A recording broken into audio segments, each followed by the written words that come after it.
রুকারাম্মু, এই যে আজকে যে এটা রান্না হলো, হ্যাঁ, বাঁধাকপি এবং ডিম দিয়ে।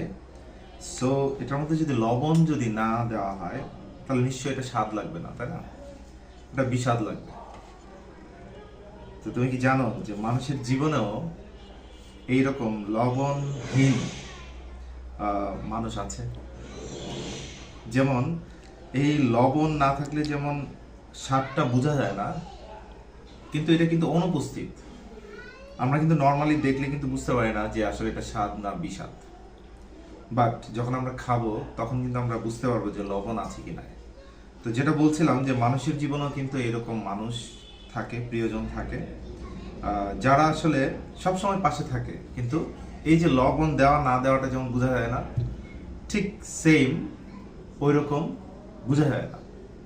তো সেই মানুষগুলো যখন অনুপস্থিত থাকে, অর্থাৎ লবণ না দিলে যেমন স্বাদটা বিস্বাদ থাকে, সো এই জায়গাটাতে ওই মানুষটা যদি না থাকে তাহলেও কিন্তু তার অনুপস্থিতিটা আসলে বোঝা যায়।